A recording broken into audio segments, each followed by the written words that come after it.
Flávio, e aí? Biden fazendo o discurso da vitória, Trump também, suspeita de fraude, né? Ou seja, a América está virando Brasil. Tem algumas coisas bastante estranhas acontecendo.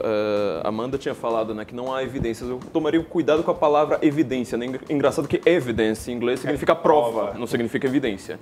E evidência no Brasil, na língua portuguesa, significa justamente uma pista, ou seja, um indício ali para você chegar a alguma conclusão.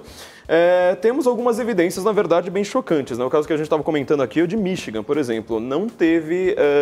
Michigan, o Donald Trump estava levando, é um dos estados mais importantes para essa eleição e, de repente, apareceu lá algum pacote de votos pelo correio que deu 138.339 votos para o Biden. Sabe Nós não quantos sabemos votos se isso foram é para verdade, o Trump? né? Zero. Absolutamente Não, zero. A gente não sabe. Para nenhum outro. Independente. Mas qual é a fonte dessa informação? A gente não sabe se isso é verdade, Flávia. A gente pode espalhar já tem foto. Não é tem notícia. foto aqui, inclusive. É uma notícia, mas tem foto, tweet em rede social. Tudo bem, mas isso aqui já tem indícios, é isso que eu estou falando. falando, são evidências, são indícios, ou seja, você consegue perceber nitidamente que tem coisas estranhas acontecendo. O Trump, ele precisa, na verdade, a única o Biden coisa estranha é o presidente assumir a vitória no meio da madrugada antes de ter terminado a votação. Os dois não, fizeram isso, senhor, então, não fizeram, não. Então isso é indiferente. O Biden falou que a corrida continuava e que eles estavam no caminho da vitória, que era o eleitor americano que ia dizer quando você tem, então, vamos pegar exatamente este exemplo. Quando você tem justamente 7 estados necessários para essa vitória, o Trump está liderando nesses 7 estados. De repente tem uma virada mágica, por exemplo, quando você começa a contar votos pelo correio. E essa virada é absurdamente rápida, ou seja, você interrompe a contagem de votos, depois você recomeça a contagem de votos. Uma coisa já meio estranha, que é bastante incomum numa contagem de votos. E aí, de repente, o Biden aparece na frente magicamente. Aconteceu em Milwaukee. O Biden, ele precisava virar de 82 a 18, tá? Para o Trump, para conseguir o Wisconsin. E ele conseguiu magicamente. Então, quer dizer, você não pode ir lá olhar voto por voto, o que estava na cabeça de cada uma dessas pessoas. Mas você tem sim evidências. Não, você tem sim evidências para você falar, tem coisas estranhas acontecendo. O Trump acabou, já que a gente está falando de breaking news, né? O Trump fez há 10 minutos aqui um tweet, vou traduzir aqui correndo, né? Que ele falou assim, que ele estava na última noite liderando até com boa margem em muitos dos estados-chaves, em quase todas as instâncias, ou seja, não era só, né, no executivo. E aí depois, magicamente, ele usa a palavra, né, magicamente, essa liderança desaparece e alguns votos de surpresa começam a ser contados. Aí ele coloca em caps lock, né, em caixa alta. Muito estranho. Então você vê que tem algumas coisas muito esquisitas acontecendo a toque de caixa, ou seja, exatamente naquele momento em que os votos vão se consolidar em estados chaves, porque isso não aconteceu em outros estados, vai acontecer exatamente ali e de repente tem uma virada mágica. Não aconteceu virada mágica, por exemplo, sei lá, na Califórnia, não aconteceu uma virada mágica em Nova York, mas ali acontece, exatamente acontecer. Então, mas o que é estranho acontecer a virada mágica? Por que você tem números ali, uma liderança de um candidato e de repente para magicamente, recomeça e tem outro candidato? Então isso aqui é um tweet de 10 minutos, 11 minutos agora, e o Trump está deixando outras evidências de que ele vai sim recorrer à Suprema Corte. Eu só tomaria cuidado com o termo judicialização, porque também significa que, na verdade, ele está fazendo cumprir a lei.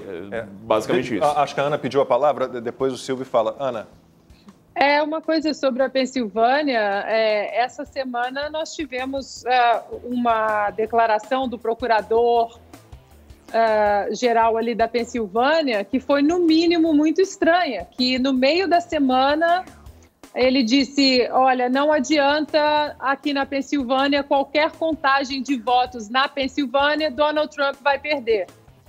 Como que o procurador do estado faz uma declaração dessa, né? E o declarador, isso que eu ia falar, as pessoas não sabem, mas aqui as pessoas votam, né, nos procuradores, juízes, e esse procurador, ele é democrata e está aí no caminho da reeleição na Pensilvânia e teve essa declaração bem infeliz aí essa semana.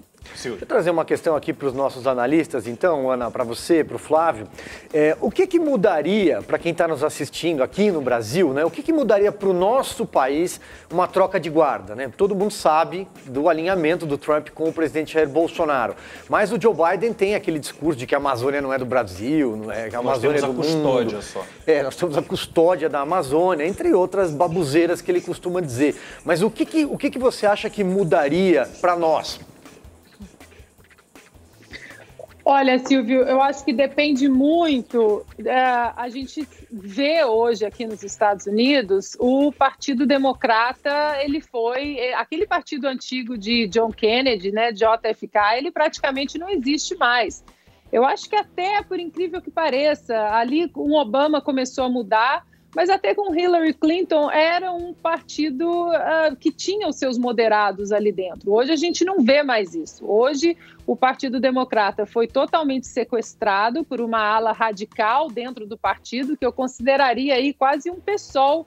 O Flávio me corrija se eu estiver enganada, com políticas públicas absolutamente absurdas, né? Então a gente tem que ver, Silvio, o quanto... se Joe Biden sair vencedor, se o quanto ele vai ser um fantoche desse pessoal dentro do Partido Democrata aí, que a gente já vê Bernie Sanders querendo empurrar para ser ministro do Trabalho, a Elizabeth Warren para ser ministra da Economia.